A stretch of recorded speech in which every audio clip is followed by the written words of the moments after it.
나눔 서재를 찾아주셔서 진심으로 감사합니다. 오늘도 지혜를 나누는 소중한 시간이 되길 기원합니다. 뭐든 가득 채워 삶을 단단하게 유지하는 것이 과연 좋은 인생일까요? 복잡한 인생에 정답은 없겠지만 채우려고만 하는 삶은 마음 건강에 좋지 않습니다. 더 가지려고 할 때 부족함에 대한 후회와 아쉬움이 남는 법입니다. 때론 의도적으로 비워내야 가진 것에 감사할 수 있습니다. 이런 삶의 자세야말로 인생을 유연하게 사는 방법입니다. 너무 강하면 부러집니다. 뭐든 채워 넣어 단단함을 유지하려는 마음을 버릴 때 비로소 행복을 찾을 수 있습니다. 오늘은 이와 관련된 생각 나눔과 함께 책 50에 읽는 노자에 실려있는 이야기를 들려드리겠습니다.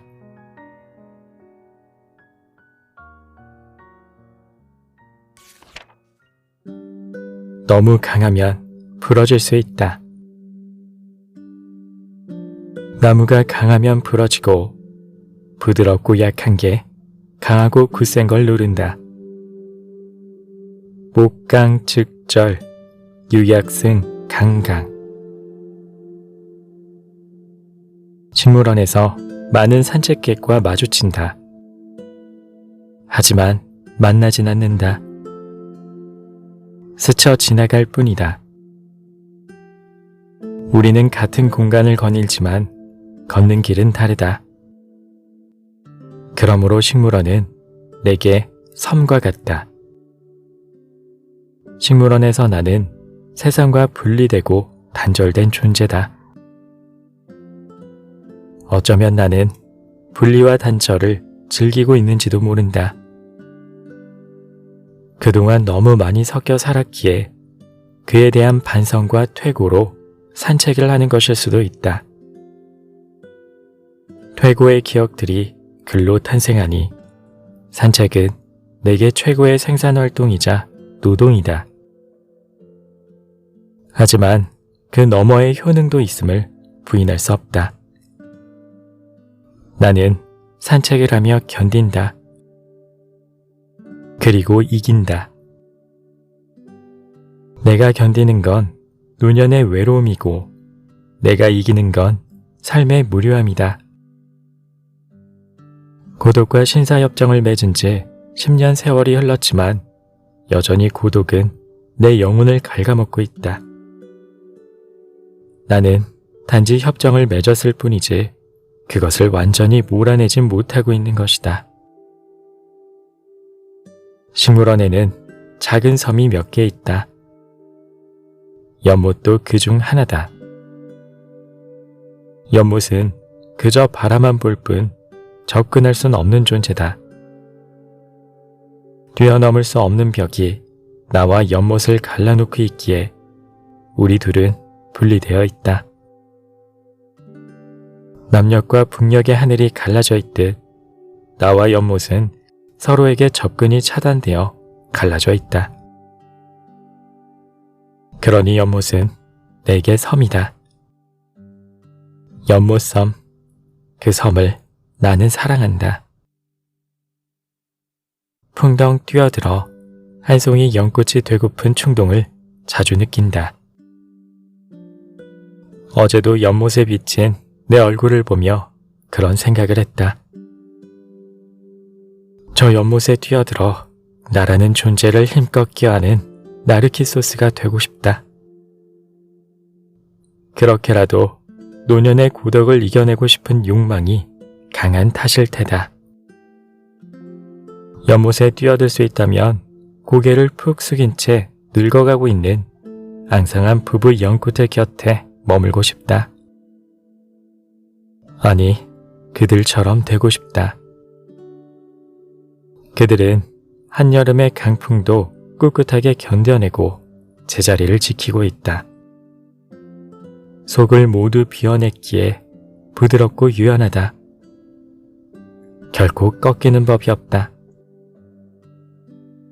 노년의 삶을 견디는 가장 좋은 방법은 비우는 것이다. 그래야 연꽃처럼 꺾이지 않는다. 하루에 하나씩 비우자는 비움의 결심이 없다면 노년은 외로워 죽고 고독해 죽는다. 넘치는 욕망을 비우지 못하면 절대 고독과 소외를 느끼고 결국 죽음에 이르게 하는 병이 된다. 도덕경에서 읽었지만 정작 이치를 깨치지 못했는데 연꽃으로 비로소 확인한다. 산책은 나를 비워 나를 채우는 내 삶의 연금술이다. 코로나19에 걸려 일주일간 바깥 출입을 하지 못했을 때 겪은 고통 중 하나는 다리가 시린 현상이었다. 자리에 누우면 양쪽 다리의 정강이와 무릎, 허벅지 부분이 시려 제대로 잠을 이룰 수 없었다. 내 스스로 내린 진단은 순환기 고장이었다. 산책을 하며 하루의 묵은 기운을 비워내야 하는데 못하니까 다리에 고인 채 아우성을 치는 것이다. 무리를 내보내달라는 시위였던 셈이다. 내 진단은 맞았다. 격리 기간이 끝나고 산책을 재개한 후 증상은 싹 없어졌다.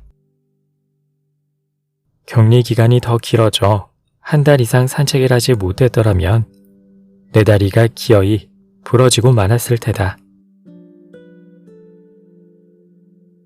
젊은 시절 나는 자주 부러졌다. 집에서, 직장에서, 사람들 사이에서 부러지는 경험을 자주 했다. 그때마다 무척 아팠다. 돌아보면 자업자득이었다. 부드럽지 못했기 때문에 부러졌고 마음의 탄력성이 부족했기에 상처를 잘 극복하지 못했다. 작은 말 한마디, 사소한 행동 하나에 나는 부러졌다. 그렇게 쉽 부러질 일도 아닌데 부러졌다. 부러진 후 남들은 잘도 툭툭 털고 일어나는데 나는 그러질 못했다. 지금도 여전히 나는 부러진다. 하지만 그 상처가 예전만큼 오래가진 않는다. 어지간한 일을 겪어도 툭툭 털고 일어난다. 나이가 들었다는 증거일 수도 있겠지만 삶의 지혜가 한 뼘 더 자랐기 때문일 수도 있겠다. 도덕경으로 무장해 산책을 하며 자연과 벗에 살다 보니 마음의 둔감력이 조금은 높아지지 않았나 싶다. 어떨 땐 내가 이래도 되나 싶은 생각이 드는데 그때마다 스스로를 위로한다. 괜찮아. 나이 들어서까지 남들 눈치 보며 살 필요는 없잖아. 살고 싶은 대로 사는 거야. 강풍에 부러지는 버드나무보다 흔들려도 꺾이지 않는 갈대처럼 살자. 노자는 말한다. 사람이 살아있을 때는 부드럽고 약하지만 죽으면 단단하고 강해진다. 풀과 나무는 살아있으면 부드럽고 연하지만 죽으면 말라 비틀어진다. 그러므로 단단하고 강한 것은 죽음의 무리이고 부드럽고 약한 것은 삶의 무리다. 그래서 군대가 강하면 이기지 못하고 나무가 강하면 꺾이고 만다. 도덕경 76장.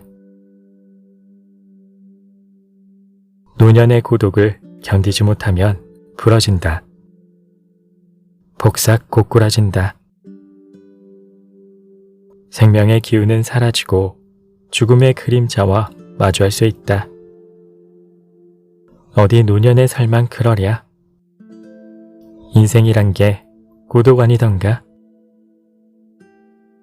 사람은 결정적인 순간, 마지막 순간 혼자다. 남들의 도움을 받으며 살 순 있지만 남이 내가 될 순 없다. 설사 그런 일이 가능하다 해도 나는 나로 살고 싶다. 남들처럼 되는 것보다 고독을 견디며 혼자만의 삶을 살아가는 게 낫다.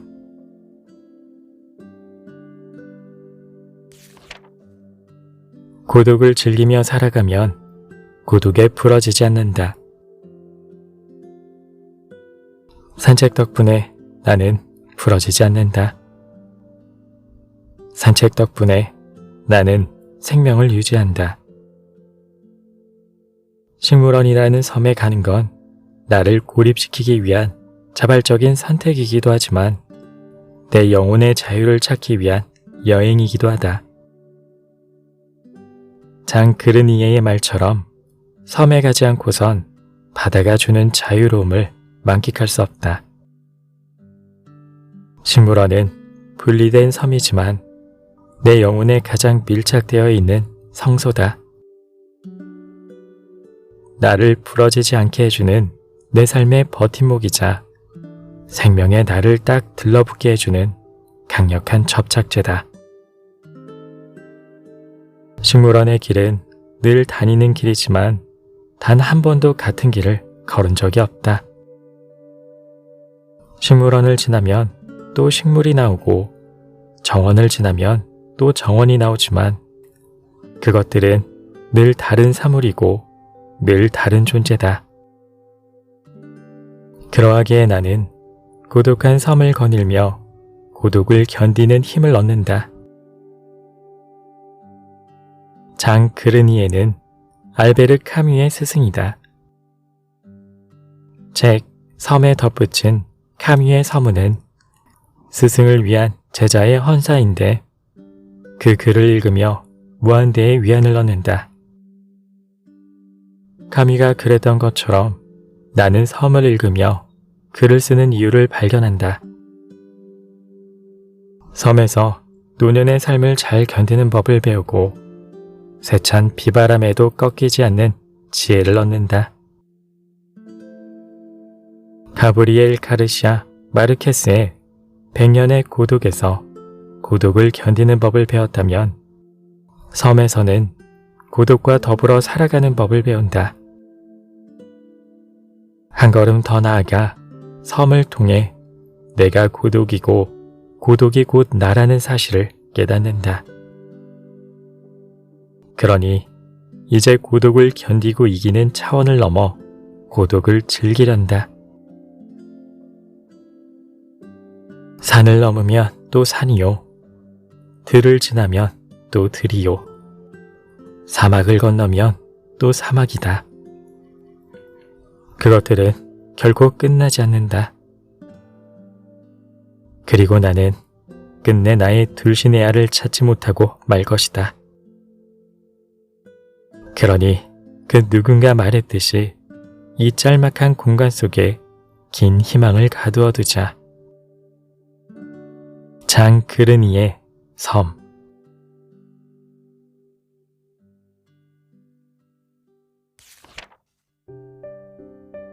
이야기 잘 들으셨나요?